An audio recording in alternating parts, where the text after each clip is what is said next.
वाहिगुरू जी का खालसा वाहिगुरू जी की फतेह। गुरु प्यारी साध संगत जी, जो सिख सवेरे अमृत वेले उठ के स्नान करके सिर्फ जपजी साहब का पाठ भी करता है ना, गुरु गोबिंद सिंह महाराज जी कहते हैं उन सिखों के नाम मैं अपने रजिस्टर में अपने हाथों से लिख लेता हूँ। उनको तत्ती वाव नहीं लगने देता। उनका दिन भी सुख में व्यतीत होता है और रात भी सुखों में कटती है। जप बिना जेवे प्रसाद, सिख नहीं हो आज जुगाद।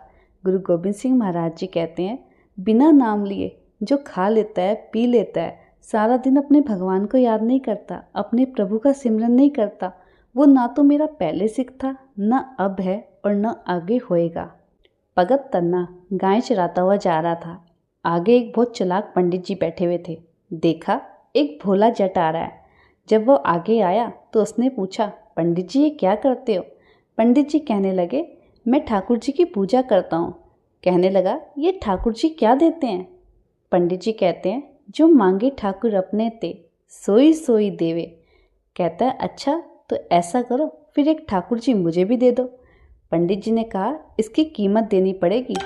कहता है, ठीक है, आप मुझे ठाकुर जी दे दो, उसकी कीमत ले लो, जो मांगोगे मैं उसके बदले में दे दूंगा। पंडित जी ने कहा, तेरे पास इतनी गायें हैं, तू ऐसा कर उनमें से एक गाय मुझे दे दे जो सबसे ज़्यादा दूध देती हो। कहा, ठीक है। धन्य ने एक गाय पंडित जी को दे दी। पंडित जी ने कहा, अब मैं भी तुझे एक सबसे भारी ठाकुर जी देता हूँ। पंडित जी ने एक सबसे भारी पत्थर उठाया और उसे एक कपड़े में लपेटकर धन्य भगत जी को दे दिया। भाई गुरदास जी लिखते हैं, पत्थर एक लपेट के दे तन्ने नू गैल छड़ावे।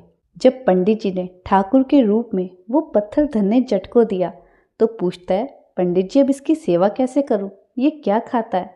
पंडित जी कहने लगे, जो तेरे घर में बने ना, सबसे पहले तो इसके आगे लाकर रखना, अरदास करना, फिर खाना भोग लगा के, ठीक है?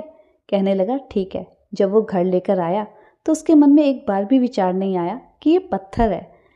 प्रसाद बनाया, भोग लगाया, कहा, प्रभु आओ भोग लगाओ। विनतियाँ करते करते शाम हो गई। कहने लगा, ठाकुर अगर तू नहीं आएगा ना तो मैं भी जट हूँ। अगर जट अपनी अड़ी पर आ जाए ना तो वो मुर्शद के साथ भी बिगाड़ लेता है। कहने लगा, अब मैंने भी खाना नहीं खाना। उस समय ठाकुर गोसाई परतक हो गए। भगवान उस पत्थर में से प्रकट नहीं हुए, भगवान प्रकट हुए धन्य की भावना में से। गुरु प्यारी साध संगत जी, नामदेव के ठाकुर अगर दूध पी सकते हैं, धन्य के ठाकुर अगर भोग लगा सकते हैं, तो गुरु ग्रंथ साहब में बैठे हुए हाजर नाजर साक्षात गुरु नानक साहब महाराज जी के हमें दर्शन क्यों नहीं हो सकते? क्योंकि अभी हमें वो भावना ही नहीं आई, अभी हमारे पास वो आंखें ही नहीं है।